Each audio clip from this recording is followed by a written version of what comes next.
First, let me thank the commission and particularly Diane for her efforts in my absence the last couple of months. We are so glad he's back. Well, yeah, I'm sure it'll make all the difference in the world, but thank you for your leadership. Next item is approval of the agenda. Is there a motion that we approve the agenda as presented to us? I approve. So move. We have a motion. Is there a second? Second. We have a motion and a second. All in favor, say aye. Aye. Any opposed? Next item is for approval of the minutes from our most recent meeting on August 21st. Is there a motion that we approve the minutes as presented to us? So moved. There's a motion. Is there a second? Second. There's a motion and a second. Any corrections or additions to those minutes? If not, all in favor of approval, say aye. Aye. Any opposed? Next item is the annual election of the chair and vice chair of the commission. Floor is open for nominations for chair. Oh, everybody wants to do it. I nominate Jack Gardner. Thank you. And I'll second that. Thank you. Are there other nominations for chair? If not,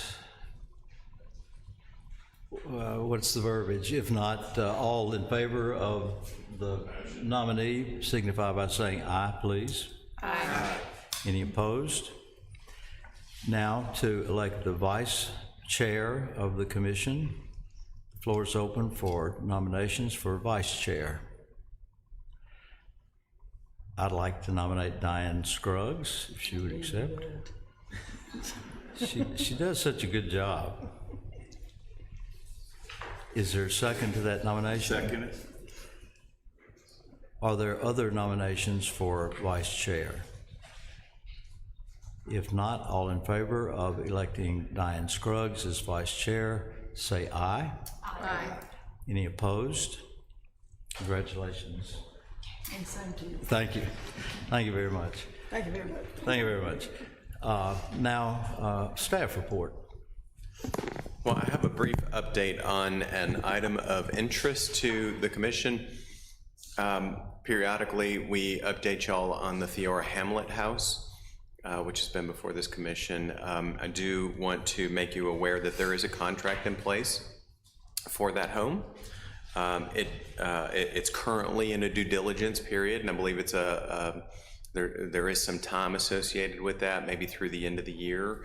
So we'll know more as the as the year progresses, and probably in January we'll have another update for you. But I do think that that's some progress. So It's great news. Thank you, Ben. that's all I have for you. Are there any questions from the commission about the administrative approvals, case 746A and 747A? We move along to the public hearings. First hearing is for case 742, requested by Joyce McNaughton Foltz for demolition of an existing carport and construction of a new carport at 507 North 14th Street, and Virginia has asked to be recused for this discussion. Angie, you'll be presenting. Thank you.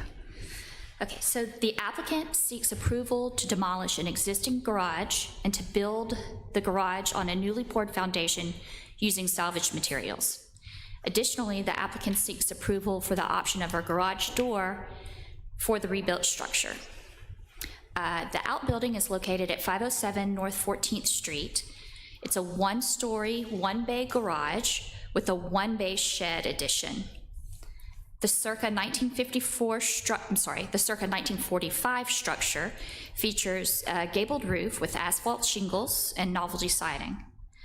Both the main house and the garage are considered contributing to the historic district.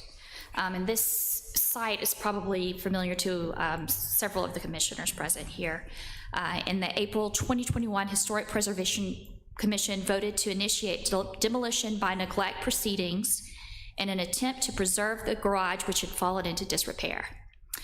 The property owner began working with the planning department staff and obtained a certificate of appropriateness to stabilize the garage by lifting it and installing a new foundation underneath it. The plans included replacement of rotten boards, a new roof, removal of a small non-original side addition. Sorry, I've lost my place. However, the COA expired on November 16th, 2022, with no noticeable improvements made. Since that time, the garage has deteriorated further due to neglect. Though maintaining a contributing resource in its original form is always preferable, the commission may consider approving the current plan in order to retain as much of the outbuilding as possible after years of neglect. So there, we know there are two parts to this. There's considering the 4 criteria to see if the historic property is a candidate for demolition, and then also approving the plans as well. So I'm going to go ahead and read the 4 criteria. The commission shall consider the individual, architectural, cultural, and/or historical significance of the resource.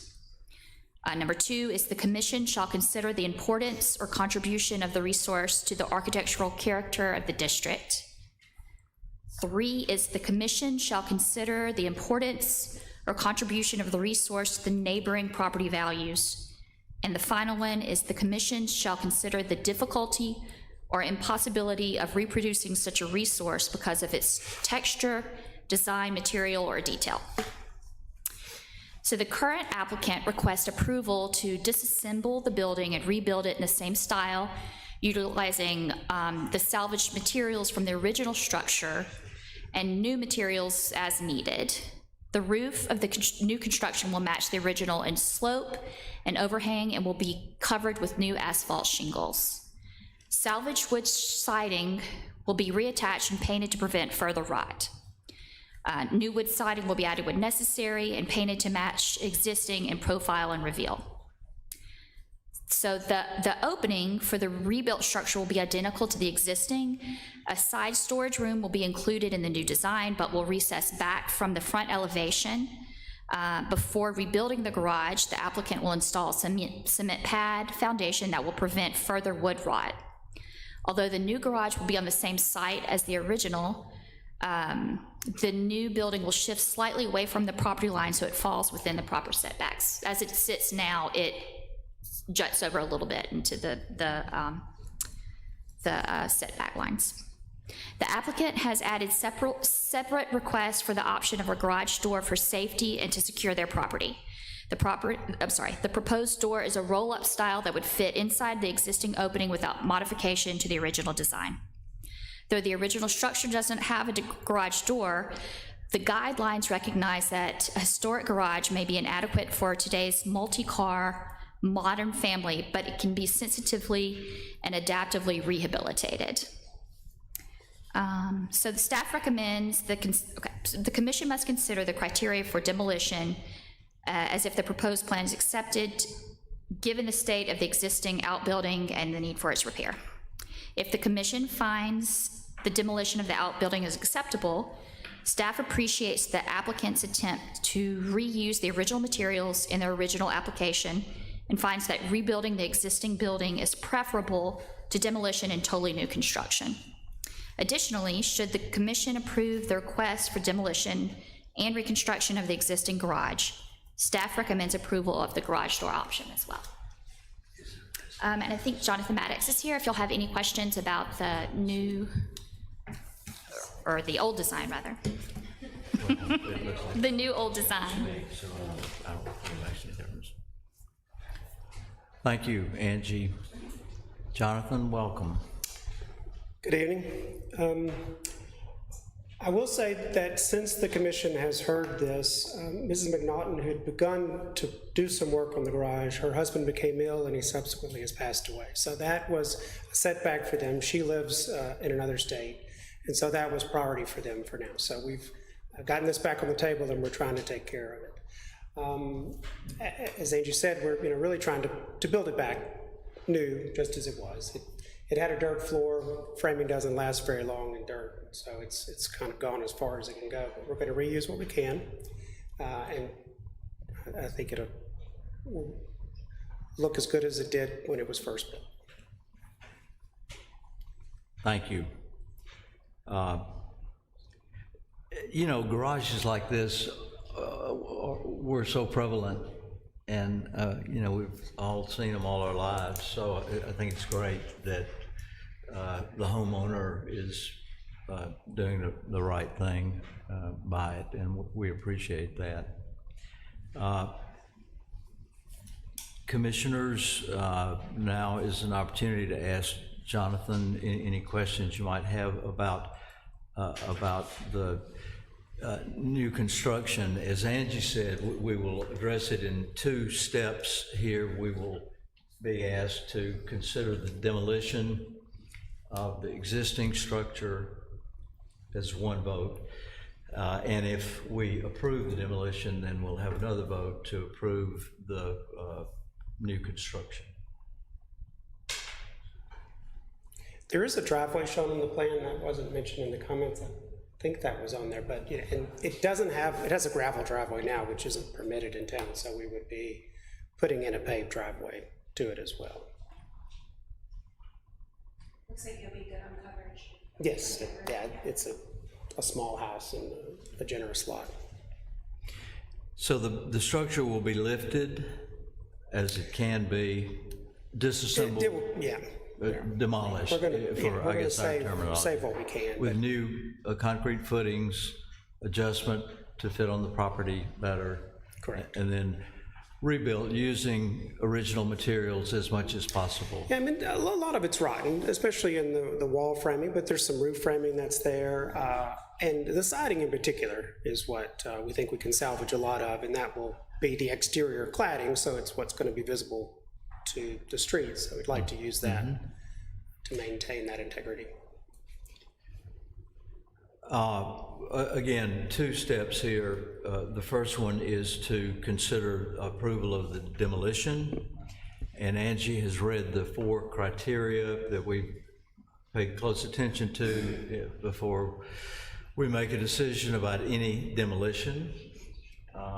And staff feels like that criteria is met for the approval of a demolition. Does anybody want to say anything pro or con about the demolition before we vote? If not, is there a motion that we approve the demolition of this structure? So moved. This motion, is there a second? I'll second that. We have a motion and a second. Is there any discussion or additional conversation? If not, all in favor of approval of the demolition, please say aye. Aye. Any opposed? Approval of the demolition of the existing garage is granted. So now we move to discussion of the new structure that will be built in its place. Are there any questions for Jonathan about that? I see 2 different kinds of siding on there. Have you made a decision on which one? It looks like no, maybe on the back of the there's building only- it's got the smaller profile to it than the front. All of it is a small profile. It's going to match the existing siding. Reusing that siding as much as Okay. possible. So there's only one kind. Maybe it's on the little addition on the side, it looks wider. Yeah, it should all be the same. That's our intention.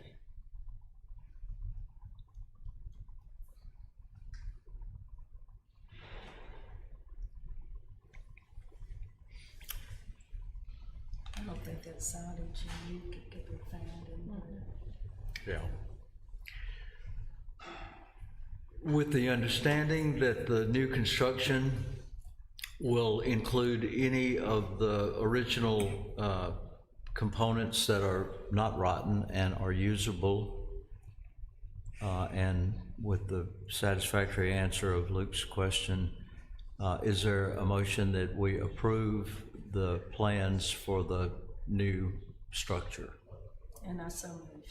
Motion from Diane. Diane, can I ask, does that include the proposed garage door? It does. Okay. Second.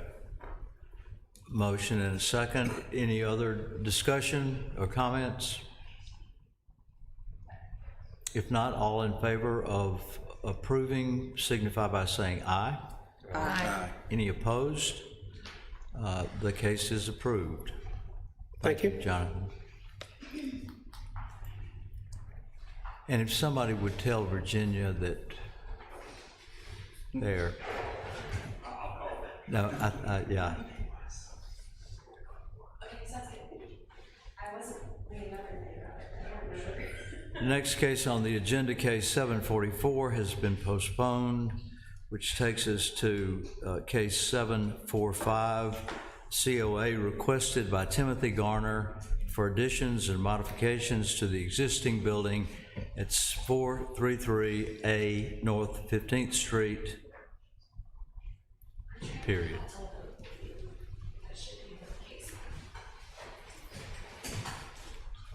Kate, we'll set it up and then we'll welcome you to the podium.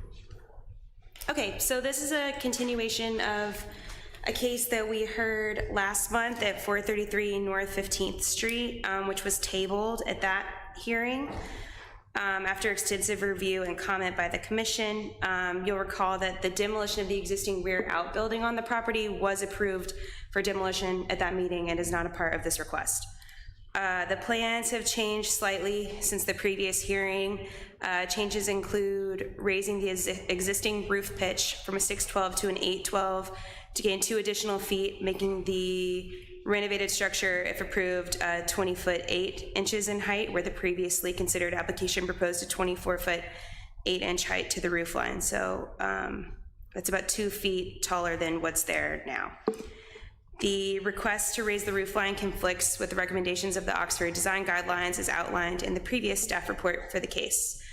Another newly proposed change is to add columns to the proposed extended front porch. The new columns would be added without any evidence that such an architectural feature existed previously at this house. And that's in conflict with the Oxford Design Guidelines and the Secretary of the Interior Standards, which state that each property shall be recognized as a physical record of its time, place, and use. Changes that create a false sense of historical development, such as adding conjectural features or architectural elements from other buildings, shall not be undertaken. So staff's recommendation is unchanged from the previous report last month, that staff recommends denial of the changes to the main house as proposed and recommends that the plans are redesigned to maintain the original roof line and porch of the contributing structure. If the applicant does receive approval, if the commission does vote to make the changes and additions, the property will be, or the building will be largely demolished, including removing the roof of the building to raise that roof line. The current plan, if that were to be the case, includes the restoration of the existing siding and windows. And in the event of a motion to approve, staff recommends a condition of approval to protect those resources. And I put a sample motion in your report that reads that if the applicant finds that the existing siding and windows cannot be reused and must be replaced, the applicant will return to the commission with specifications for the new windows and siding. And that would just be to ensure that new siding would match with whatever they're able to salvage, and also that new windows would be appropriate for the building based on the design guidelines, because there's obviously not a schedule included since they're planning on retaining them currently. So I see John Albritton is here and Timothy's on the line, so, yeah. How are y'all? We're great. I know Kate acknowledged you, but if you'd introduce yourself for the record. Yes, sir. John Albritton, co-owner of the property, and I'm gonna let Tim do a lot of the talking for it. If there are questions, he's more versed on it, but I'll be happy to answer any questions that I can. He was supposed to be in on Skype, I believe, but. He's on. Okay. Oh, good. Well, this one is a little more complicated for me. We heard, the case was heard at our last meeting. We considered the staff responses to all parts of the request, hearing, positive comments about several of them and negative comments about several others of them. And the proposal has been brought back to us with some slight modifications of what we saw last month. Those being the height of the roof still heightened, but not as much. And with the addition of a front porch and columns Yes, sir. this time. So, Yeah, the structure itself is listed in the historic as a 3-bay Craftsman, and we went throughout Oxford and we could not find evidence of a Craftsman that existed without a front porch. Every one that we found had a covered front porch. In fact, I believe Tim took pictures of a dozen of them or so. I don't know if he submitted all that. so are you saying that the house is considered by the city to be a Craftsman? That's what the record reflects, that it's a 3-bay Craftsman. That's what the survey says. Okay. And, it has an existing porch that's 7 feet out by roughly 14 feet across. It collects a lot of rainwater, which rolls up against the wood siding and is not doing the structure any favors. The door threshold has been rotten. There is, the existing gable extends 2.5 or 3 feet out over part of the patio, but it just doesn't cover the entire existing porch. And so it would, in our opinion, enhance the structure and cover it and preserve what's there. We additionally checked with all the neighbors, and I think we had 7 or 8 signatures representing over 12 houses directly adjacent or across the street in the neighboring area, all in support. We didn't have anybody that objected, with the exception of one of the committee members who's a neighbor and had to recuse himself. So we had a lot To of. that point, Yeah. What'd you say? to that point, we have received several letters of support for the project, and they're included in the packet, and it's just worth noting that, those are included. We appreciate the input of the neighbors. It's always important for us to know and hear, so thank you for, Yes, sir. for that information. At this point, as we've heard from Kate, the staff continues to not recommend the raised roof or the porch or the column with the columns. But again, that's for our use and our consideration. So I open the floor for comments or questions about the proposal as we I have do it. have some things to add. I walked up and down the street today, and there was not one house that didn't have a porch and didn't have columns, except maybe if you want to consider the one across the street, which had a metal type column. That's one of ours. Yeah. It's a The Bill only- Rogers preservation job. The only thing that bothers me about this design is the size of the column. I'm not opposed to the porch. Every house up and down that street, new and old, had a porch and had slim columns. Okay. However, this one just looks overpowering to me with the design, and that would be something that would kind of turn me off from it.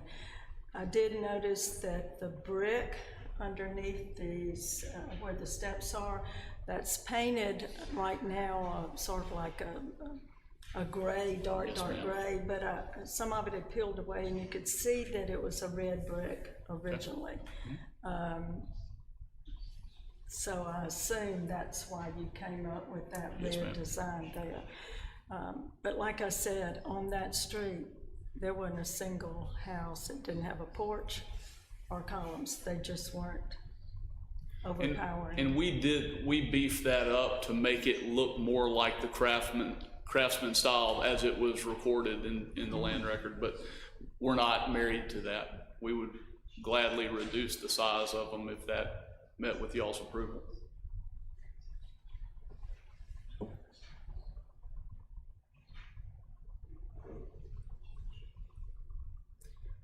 I would, and I know it in context, it doesn't really matter for the purposes of this meeting, but Kirk Milam, who's the neighboring homeowner, renovated his house pre the current code before, and he raised the gable on his house 11 feet, and it sits 19 feet off the street, so it's much more imposing on the left-hand side. We sit, I think, 34 feet off the street, and we're trying to raise the ridge just 2 feet so that you don't see the roof line behind on the addition. I appreciate that compromise, because that bothered a lot of commissioners at the last meeting. Yeah. We don't want to do anything that runs afoul of code or anything, or, you know, historic preservation. We want it to be representative of the history of the house. We just want it to be updated, and it's been neglected for a long time. So we want to do something that adds to the neighborhood and doesn't take away from it. And I think, you know, by the support of all of our neighbors, they all love the design.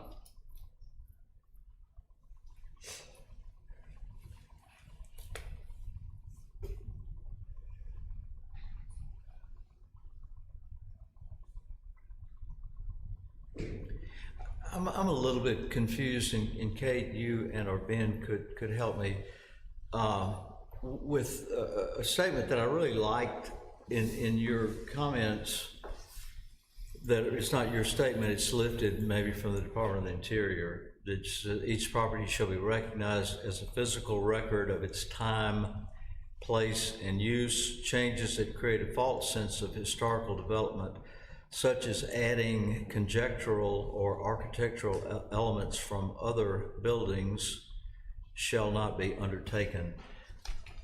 And this is all about the craftsman details that are being proposed. I'm a little confused. Is this craftsman or not?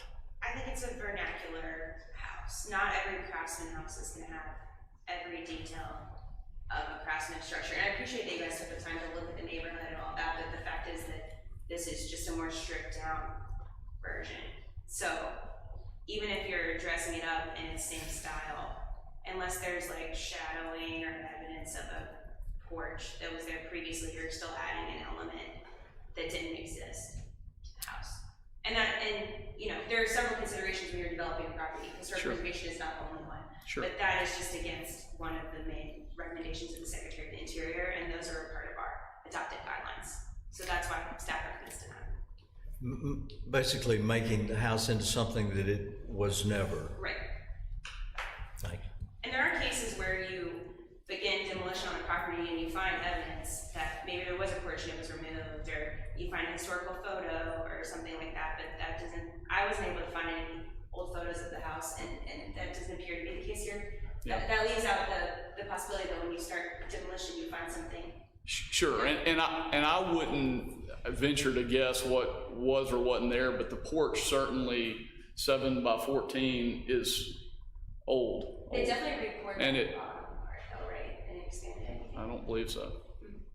I think it's an original slab sitting on original brick, and that's, you can see the deterioration of the brick as you look at it from the city street. I would have thought that there would have been one, and possibly through neglect or whatever may have, you know, been lost through time, but I can't think of why they would have poured a 7 by 14 front porch and not covered it, but extended the gable out 3 feet. I mean, but again, If that was an original porch, it didn't really match the facade of the house. right, well, Because that's, there's a window that kind of hangs out to the side. yeah, I mean, it is the original portion. I'll be happy to. No, I know it's Yeah. original Yes, porch, sir. I'm just saying if it were a covered porch originally. Well, I mean, so the porch sits exactly where the porch, yeah, it looks from that angle that it doesn't cover those windows. I see what you're saying. I don't know if that's, I assume it's accurate, but I don't know that, I'll have to go back and look. Not at all. No. Unless, of course, it's, yeah, there, so maybe we are proposing expanding it Yeah, to that so- right side, because it appears from the drawings that it would cover all 3 windows. Can you guys hear me? We can. Timothy Garner. So we are proposing extending the porch to the right a few feet. I can't remember exactly, 2 or 3 feet, but we're not bringing the porch out toward the street anymore. So it's the size of the existing slab, They're not coming to the street any coming further. towards the street. And it's going over too. That's good information, thank you. Other questions or comments about this particular feature, the porch and the columns? So you were saying there was water damage? due Just to from these- years of rain falling on that porch as it rolls back against the siding and the front door threshold. So the porch is slanted, it's going back towards the house. It's got enough negative fall, yeah, that water's collecting there. Makes sense.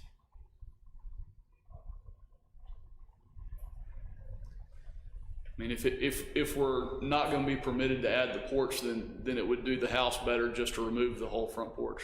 But I think aesthetically and from a use standpoint, a front porch would be much more attractive and much easier to get in and out of the house in the rain or.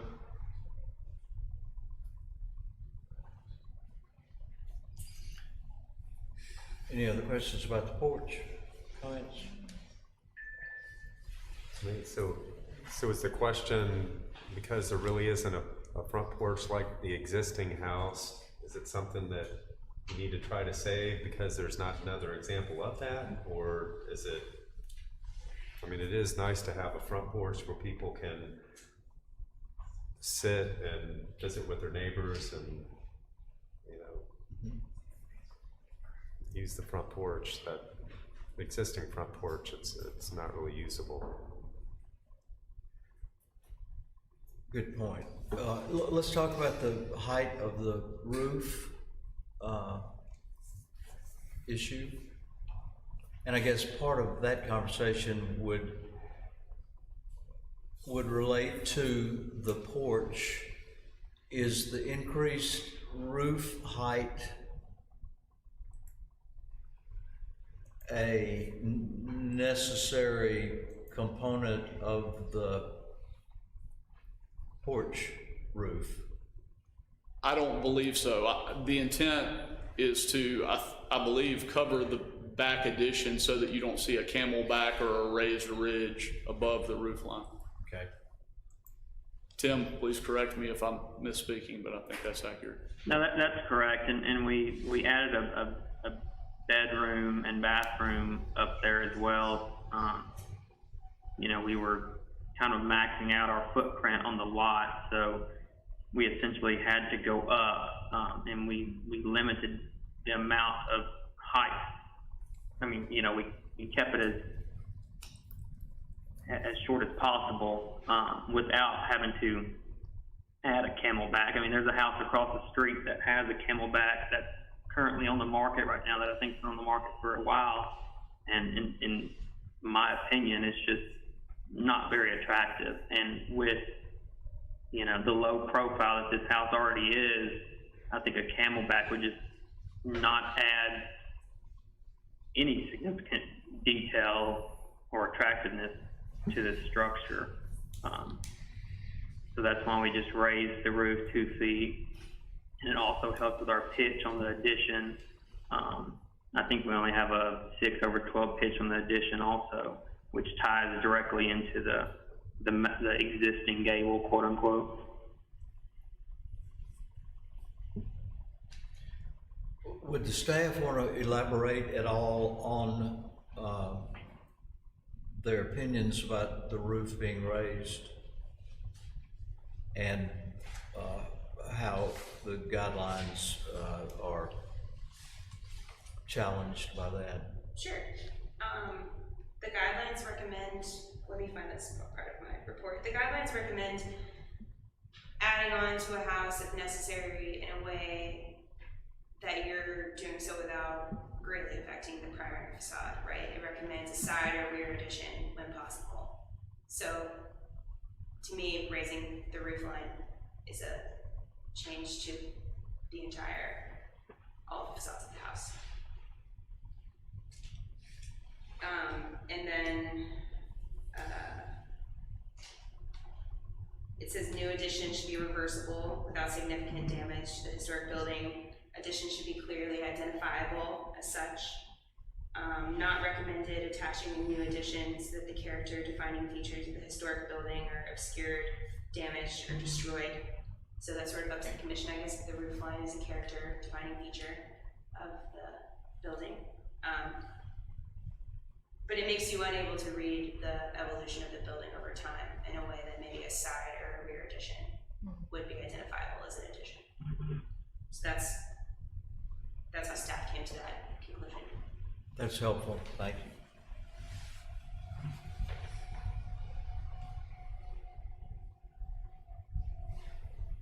So as I understand it, it would be 2 feet higher than it is now. Yes, ma'am.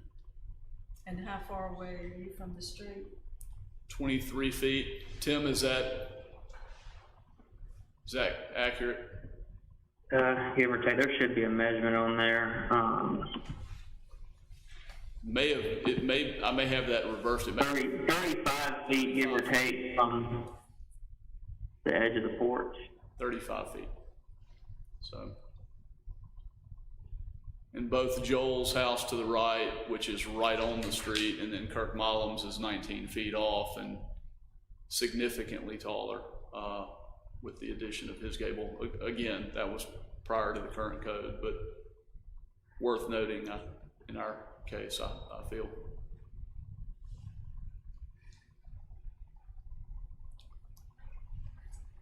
Comments from commissioners, if there are those, about the height issue of the roof, please.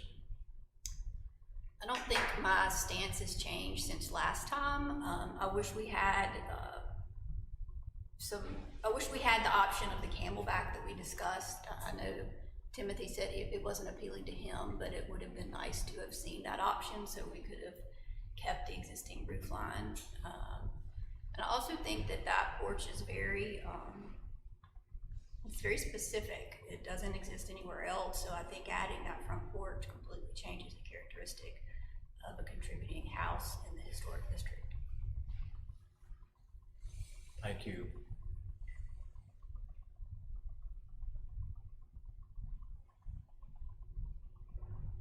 Is there parking at this house? Was there a little driveway in that Yes. front view? There is a carport addition on the right-hand side with a driveway. And we would be eliminating the rear garage studio apartment that was already approved, correct?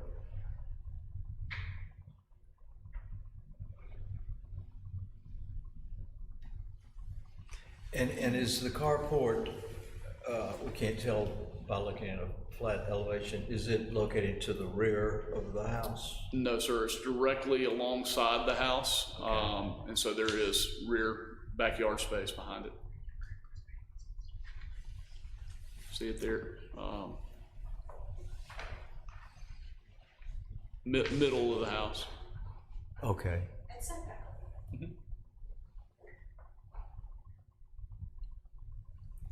Well, the porch doesn't really bother me because I think it should have had a porch. Whether we have proof that it was there or not, I find it odd somebody just put a slab out the front door and not address it in any other form or fashion. I don't care for the columns. I think they're oversized for what you're trying to accomplish. But having that porch does not, I mean, I just feel like a slab looks unfinished. And I wish we had photos to show what might have been there before, but Certainly be helpful. it certainly would. You know, it appears that even though much of the facade is as is, if after the change, approval of this makes it an entirely different house. I mean, you would never confuse the two as the same house, and we would in fact be losing, we'd be losing this house that is a, you know, an authentic Oxford structure of importance.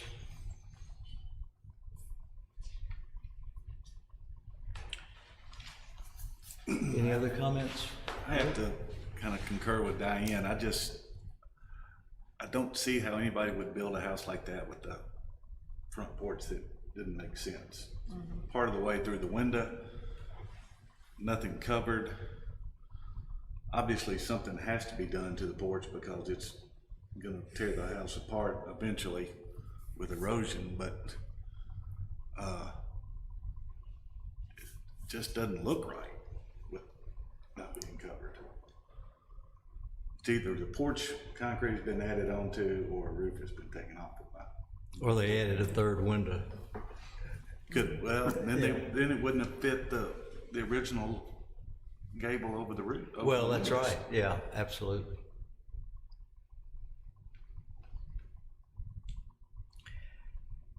So, again, it's a bit of a complex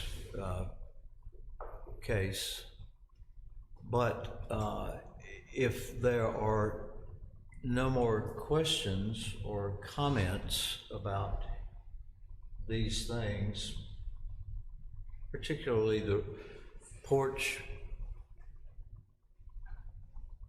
the columns, and the roof, is there a motion? We might ask if anyone's here to speak on the case or online. Does anyone in attendance, electronically or in person, have any contribution they'd like to make? If not, I think the rules of order suggest that if anyone would like to make a motion to approve the COA as presented, please present the motion. I present the motion. I don't have a problem with it. I don't care for the columns, so I'd like them to be redesigned. There's a motion to approve the COA with the exception of the size of the columns. We will be glad to. Like them to come back to the commission with the columns? I think they understand what I'm looking for, but if it makes the paperwork easier to deal with, then I don't have a We can do problem. it administratively or. Administratively should work. Subject to staff approval. Yeah, subject to staff approval. And does your motion include the recommended staff condition that if the windows must be replaced, can that be included in the staff? No. No? I don't think so. Hadn't even gotten to the windows. Well, the staff's notes on this say that if we approve the request, that if the windows or the siding, any windows or siding that have to be replaced, that the specs on those replacement windows or sidings have to come back to the staff, to the staff or the commission. Then I would say staff. So include the notes, I mean, I'm assuming Diane's motion. So my motion is to approve the COA with the exception of the columns and the windows, which if are redesigned, need to go back to the staff. Yeah. We've heard the motion. Does anybody have any questions about the motion? If not, is there a second to that motion? I second. We have a motion and a second. Any other discussion or questions? If not, all in favor of approving the motion as amended by Diane, please say aye. Show of hands too, please. 1, 2, 3. All opposed by a show of hands? Nay. 3.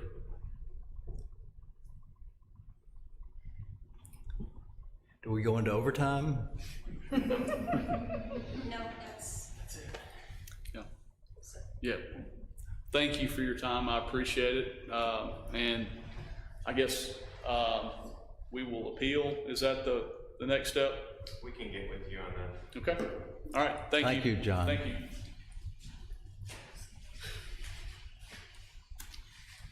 Next case on the agenda is case number 748, requested by Develop Design Studio, Stuart Paval, for new construction at 1013 Jefferson Avenue.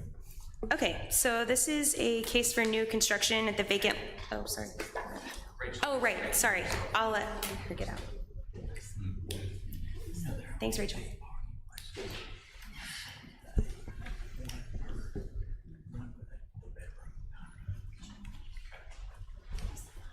Okay, so this is the vacant lot at 1013 Jefferson Avenue. We saw this project as a complementary item at the last meeting of this commission in August. The applicant seeks approval to build a new 3-story building on the existing vacant lot, which sits at the corner of Jefferson Avenue and North 11th Street, which is zoned Historic Urban Center District here in the city. Allowed use types include commercial office, institutional, entertainment, or like this building, mixed use with residential upper floors, like the proposed building, and a commercial ground floor. The design was reviewed on a complementary basis at our last meeting. The proposed structure features commercial space on the ground floor with 8 proposed condos that comprise the second and third floors. Parking is included in the rear portion of the building, and that entrance is screened by a brick wall. As you guys probably know, it's uncommon in the for the Historic Preservation Commission to evaluate a large commercial structure, as the majority of protected commercial property in Oxford lies in the Courthouse Square district. However, the guidelines and principles for new construction are the same as those for new construction in a residential district. The commission will consider the proposed plans using the new construction section of the Oxford Design Guidelines. A new building should contribute to the character of the preservation district and should be compatible with the existing environment without exactly duplicating existing buildings. The commission should consider if the new building is compatible by evaluating the structure's setback and lot coverage, orientation, scale, proportion, rhythm, massing, height, materials, color, roof shape, details and ornamentation, and landscape features. And the applicant provided a letter, which I'm sure you all saw, addressing each of those items individually. The proposed building is compatible in the context of many of these principles. The proposed materials, glass storefront, brick, stucco, wood, are common in the historic downtown and are appropriately applied in this design. The building's oriented towards Jefferson Avenue. It has a presence on both streets as required by the Land Development Code. The commission will consider the building's proportion, massing, height, and scale to its neighbors and determine if a 3-story building is appropriate. I'm sure you saw in your packet that the applicant provided images showing the proposed building in the context of its neighbors, both on the street and across the street. The previously approved building for the site, last approved by the commission in May 2019, was for a 3-story hotel, so the massing is not significantly different here. Staff recommends approval of the COA. The commission has evaluated and approved projects of similar height and scale for this particular law in the past. Where this new ituration differs from those previously approved, mostly in materiality, details and ornamentation, et cetera, the design meets the recommendations of the guidelines. So Stuart Poval, the architect for the project, is here. If you'd like to come up, Stuart, and if anyone has questions for him.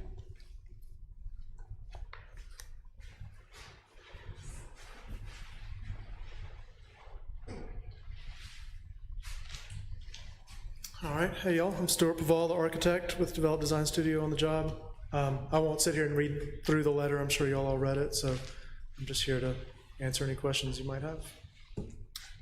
The only concern I have really, Stuart, is the number of parking spaces for a structure like that. So the goal is to park the 8 condos, 1 space per unit, and then for the commercial, for the parking to be in the parking garage right across the street. And it's consistent with ordinance as far as what we need to meet for ordinance. Stefano feels that having the 1 spot per condo is adequate. I'm sure we'd hate to live there. And obviously, this has been cleared. The ordinance, I think, in fact, the ordinance doesn't even require Right. on-site parking when there's public parking available, which is across the street. That's right, yeah. Now, from a product marketability and ability to sell these condos, he feels he needs at least 1 space per unit, but right, ordinance doesn't require any. And across the street, it's paid parking, correct? I believe it's paid on the first floor. Are they still doing that free on upper floors? And the rest of the garage is free.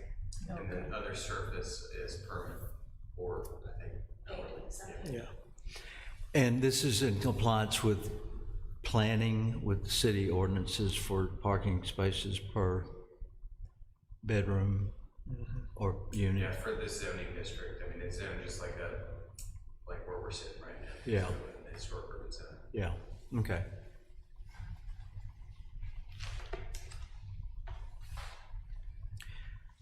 It's a nice design, Stuart. Well, thank you.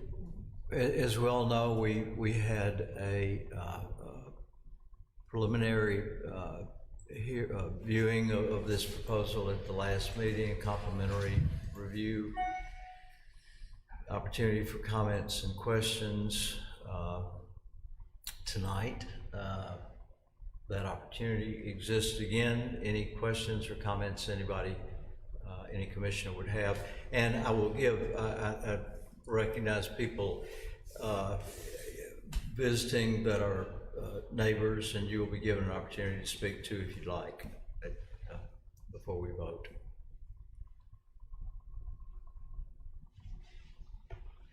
Are there any comments or questions about this COA that anyone would like to present?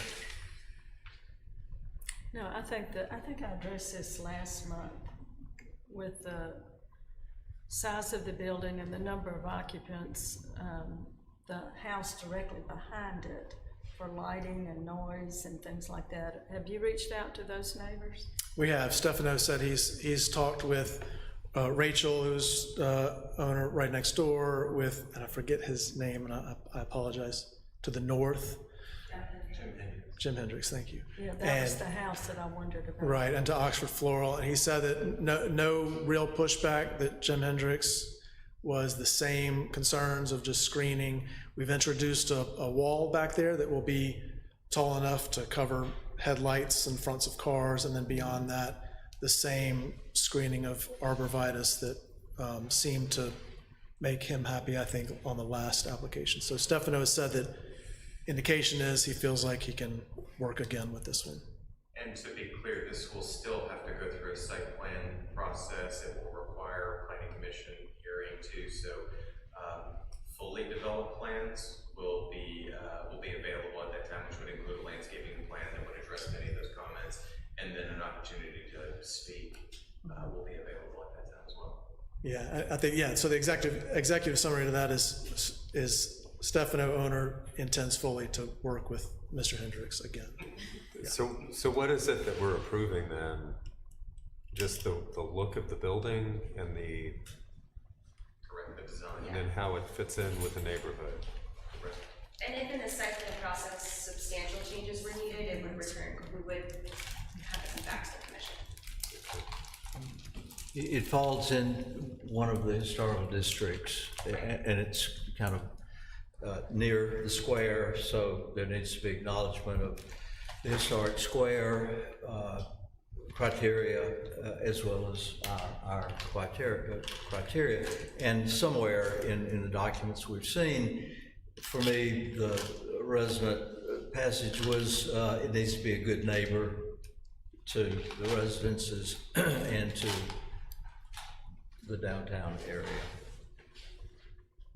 And at the last meeting, I think you did a good job of sort of leading us through the architectural details and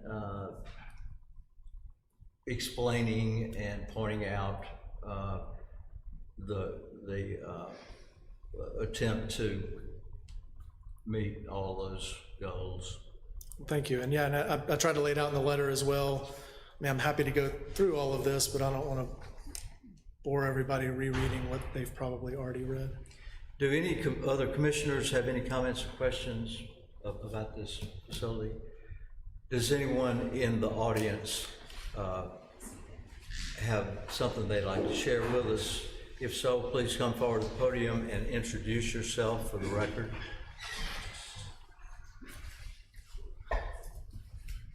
I'm Steve McDavid, and as many of y'all know, I live on North 11th, about 5 houses behind this.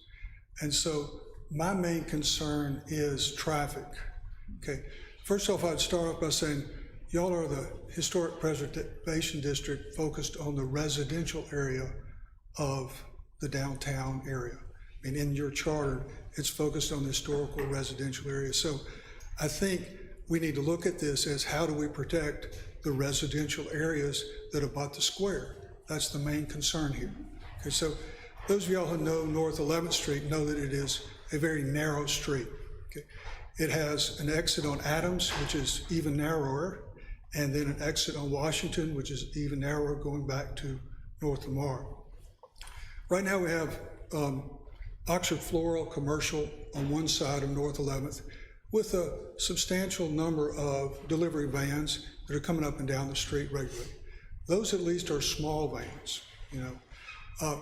We don't know what's going to go in the commercial space here, but if it was a restaurant or bar, then an 18-wheeler from Cisco would need to deliver, and an 18-wheeler from the beer truck would need to deliver. So they either block Jefferson and deliver through the front door, or they come down North 11th and deliver through the back. If they come down North 11th, they can't turn around. They can't turn on Adams, they can't turn on Washington. They have to go either to Sibley down to Price, or I guess they could go down Washington and then back up North 9th, another residential district. So my main concern is traffic. I think also because they don't have an obligation to provide parking, and we all know, you know, the way last weekend and other football seasons are, they'll be parking all the way down North 11th to go to the restaurant and bar, if that's what's on the first floor. So I think in an effort to preserve the neighborhood, which begins the house behind this, we need to focus on that issue.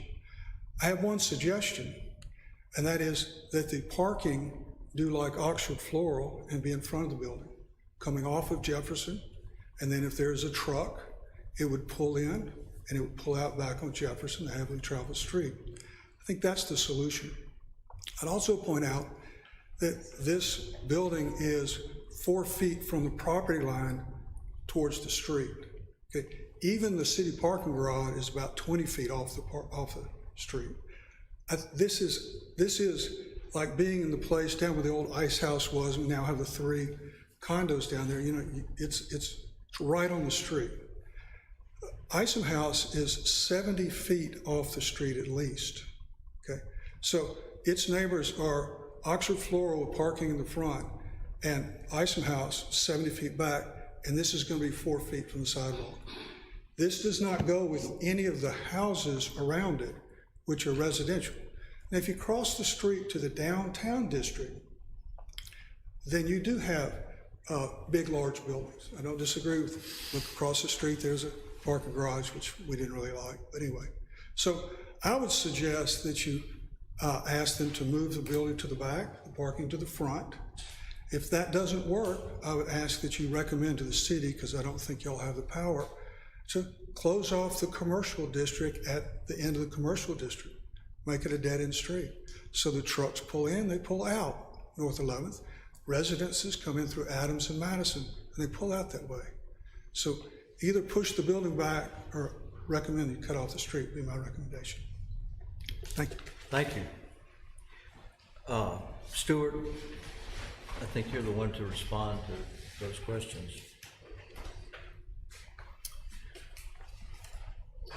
Well, I guess I would first say that I think planning department would have comment as well about parking in front of the building, so. Well, I just knew that you were going to. I will ask Ben to please respond to that. To respond to that, parking in front of the building, it wouldn't be, it'd be very unlikely to be possible.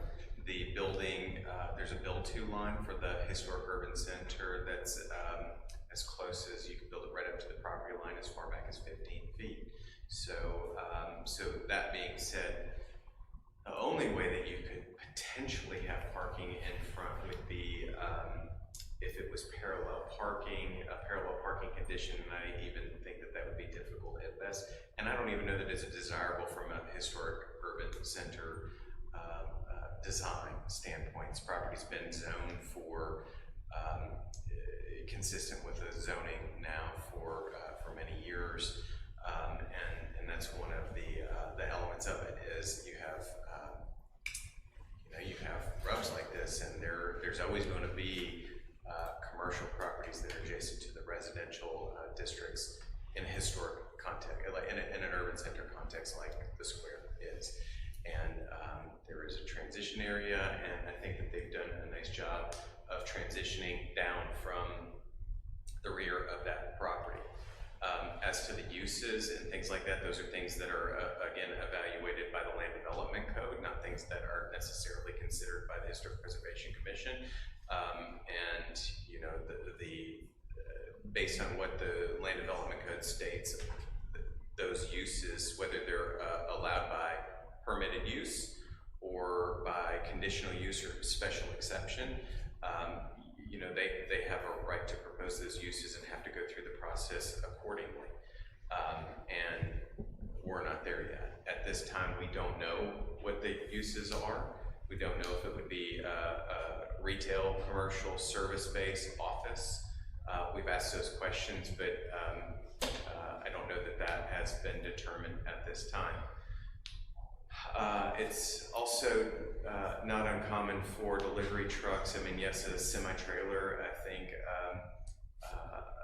you know, we see those around the square, and it creates challenges. And I think that they also have done a good job in the square of identifying the appropriate routes to be able to make the deliveries, and at times it requires them to park appropriately and accordingly, and deliver accordingly. That means sometimes getting out of the truck and having to walk further than normal to make deliveries. We also have seen delivery companies using bob trucks or smaller size delivery trucks to be able to make deliveries in certain atypical situations. So again, these are all things that you know, will be addressed at that time as needed. And we do have. As required by the Land Development Code, I guess. And deliveries were taken into account. I mean, we do have, if you can go to the plan, the colored site plan shows it best. You know, we haven't filled the entire site up with the building overhead. You can see lower right, that's pavement that's open to the air, and a box truck would easily fit in there and make its deliveries to the back door. Probably about 30 to 30 feet wide. Yeah, 30 to 40 feet, yeah. So, yeah, I mean, I think Ben sort of summed it up for what I would say in response as well. Looks like he wants to come back.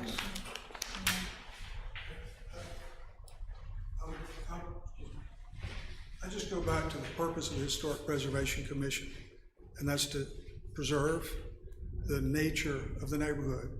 If you look to the right, there's a one-story house called Oxford Floral. You look to the left, there's a 1.5-story, 2-story house called the Ison Place. You go next door, there's a 1-story house. You go down the hill, it's a 1-story house. You go backwards, there's nothing but houses, mostly 1-story. Now, that's true, you look across the street and it's different. So this is the gateway back into our neighborhood. So what should it look like? Should it look like the downtown, or should it look more like the neighborhood? And to me, at least pushing the building back. I'm not even addressing what it looks like in and of itself. I think at least pushing it back, but parking in the front, gets it off the street, gives it a softer beginning, and puts the parking in front. Thank you. Thank you.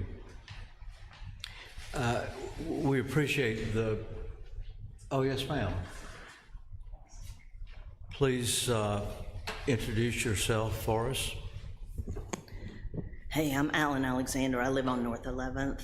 I was here before for the courtesy review, and I did talk to Stuart a little bit after that meeting, asking some questions about what could be done to alleviate our concerns. My main, well, I have two. One, they're not in the Square Historic District. They're in mine, and mine is a different one, and mine should stay one.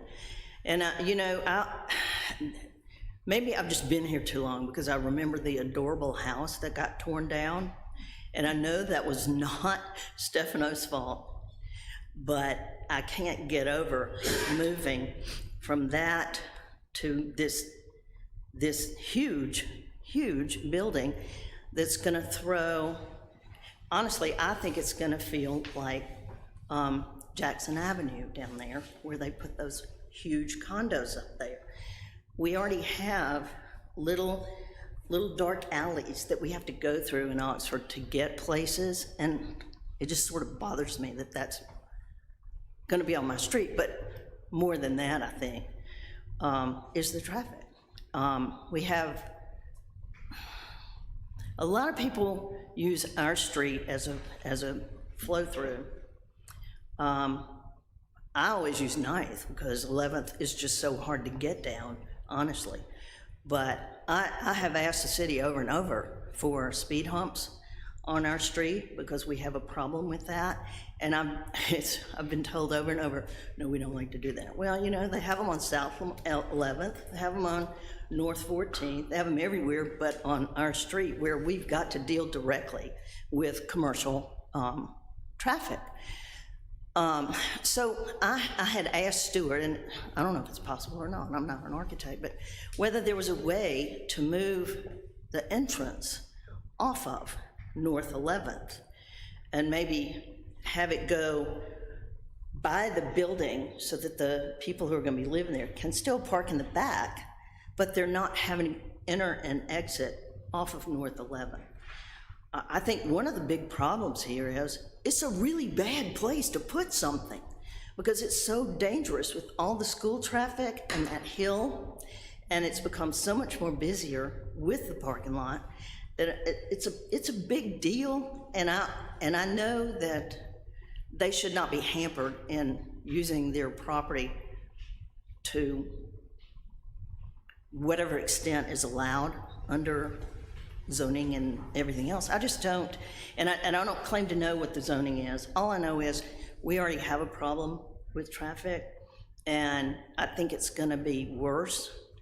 And I think that the way this building is designed, it just doesn't look at all like the neighborhood it's going to be in. You know, whether it likes, you know, I think what happens here, and this is maybe another thing that's kind of bugging me, the city needed a parking lot, so they built there. Well, that's in the downtown square area. Then the humongous condos going down the hill there get built, and now they're being used to bootstrap this building. And they're taking a building from another district bootstrapping it into our district to allow something that just doesn't look like it ought to be there. So those are my questions. I wish they could be resolved. I really kind of thought that Stefano was gonna talk to us because Stuart had indicated that he might meet with us, but I haven't heard from him. I don't know that anybody else has. That's all. Thank you. Thank you so much.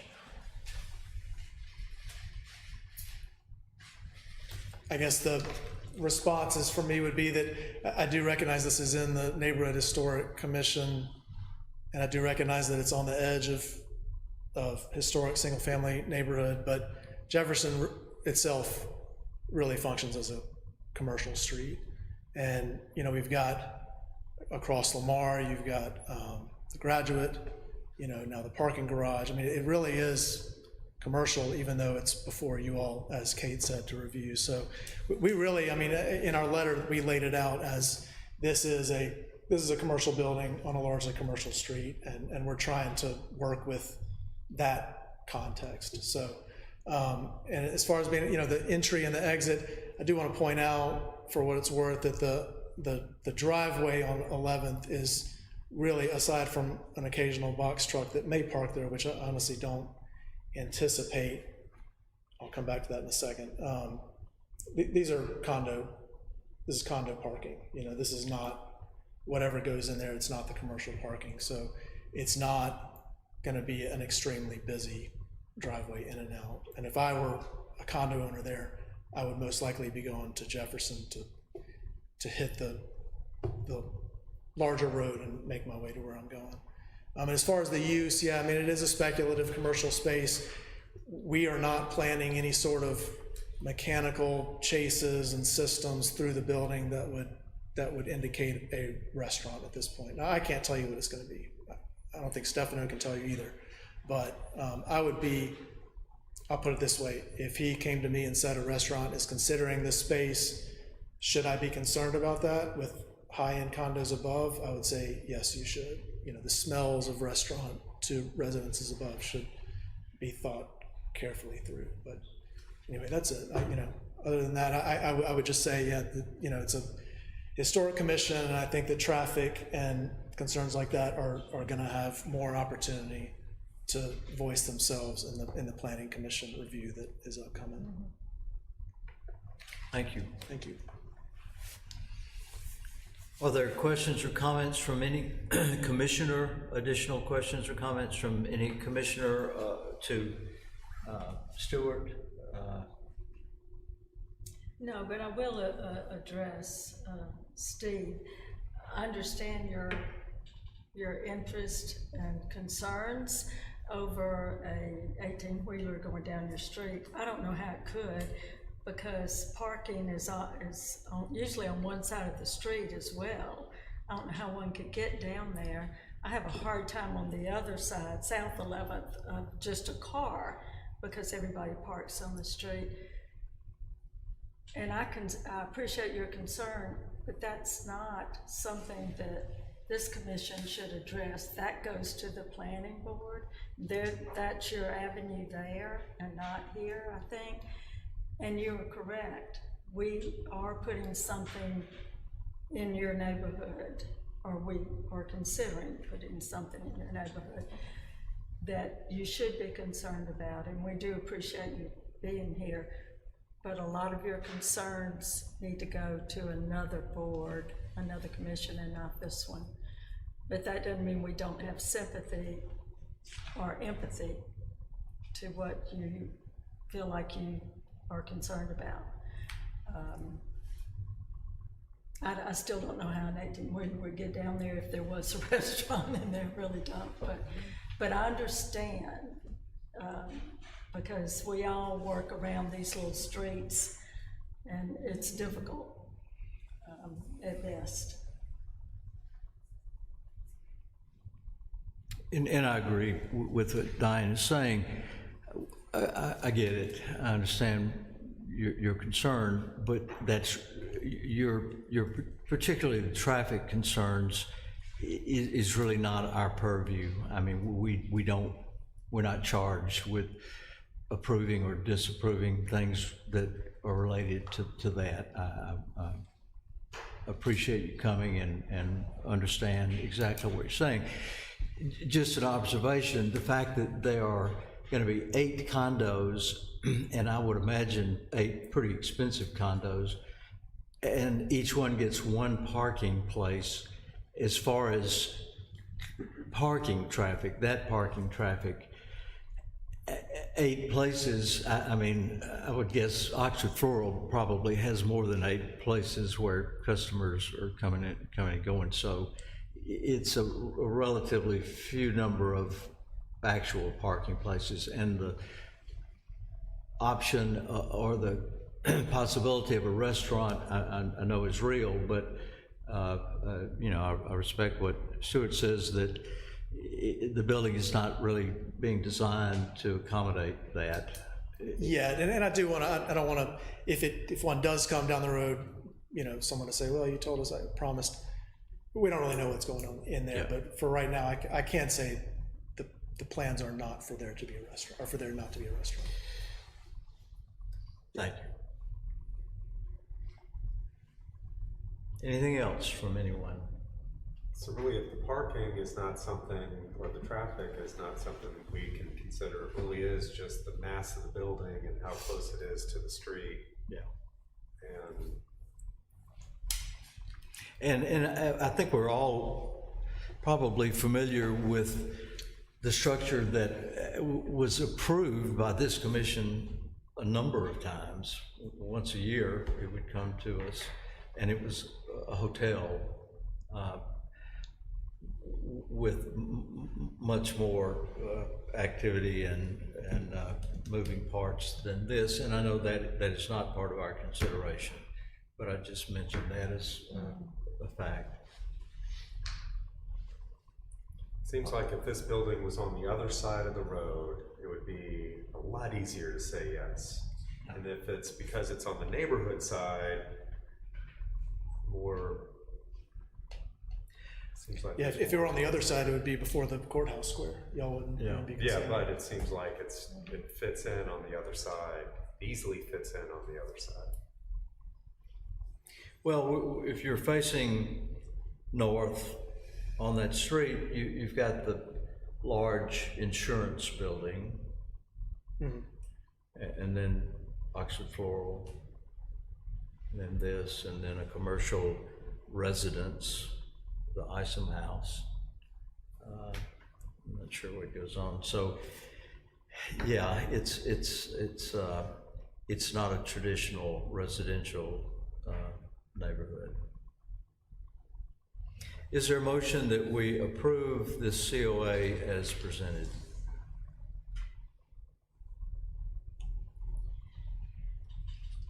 As presented, I can make a motion to approve it. And I struggle with that because I feel for the neighbors that have come and addressed the commission.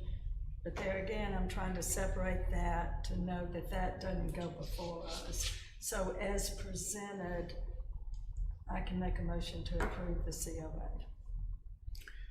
Motion has been made. Is there a second? I'll second it. A motion and a second. Is there any further discussion? I need clarification. We're just voting on the outside drawing, basically? Like if we agree with it or disagree, or what are we really voting on? Just like any other application that comes before you, you're making sure that the design and the mass and the scale. Okay, even with all the variables we don't know about. That's what it's hard. Yeah, like we don't know about if they're gonna change the parking. They don't know if they're gonna do, I'm just making sure. Yeah, anything I know what we're voting on. that would change would come back before the commission. Okay. And I will say, for what it's worth, we've met with staff, with engineering, with planning staff, and all indications are that we should not expect any big blow-ups that are gonna rearrange everything. You know, we've kind of done that due diligence with staff on a planning track. And I would encourage you or Stefano to reach out to the neighbors, because we're hearing that might not have happened, and I think that would make you a good neighbor. Yeah, I'll tell him. I think he focused on the most immediate neighbors, but I'll tell him that he needs to maybe even have a neighborhood meeting or something like that. Motion has been made and seconded to approve the COA as presented. All in favor, say aye. Aye. All opposed by the same sign. The COA is approved. All right, thank you all very much for your time. Thank you. I've got a question, We Ben. need clarification. On the last vote on the 15th Street property, what was the vote, please? 4-3. In favor or against?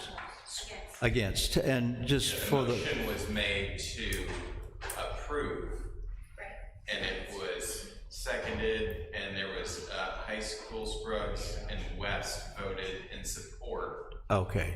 and Mogridge, Lukenbach, Nichols, Garner voted nay, so the motion failed.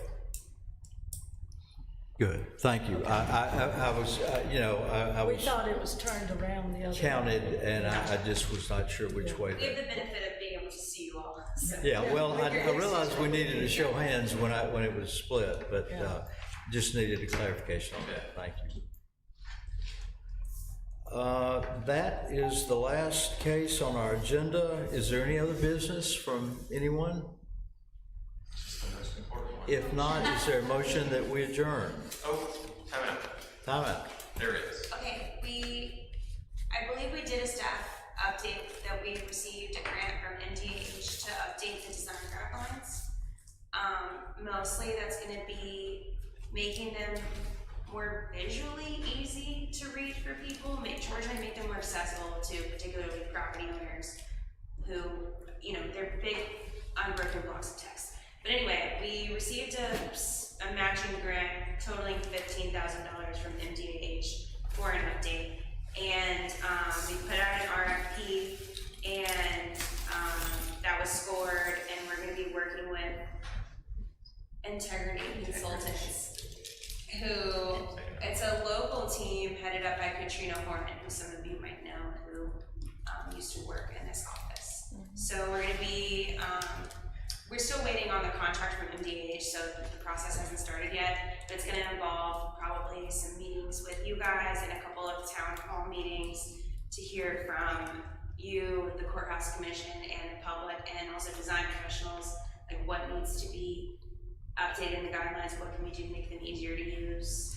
And does that mean pictures? I'm not sure how you update the Hopefully, guidelines Yeah, without images, changing. graphics. Yeah. Absolutely.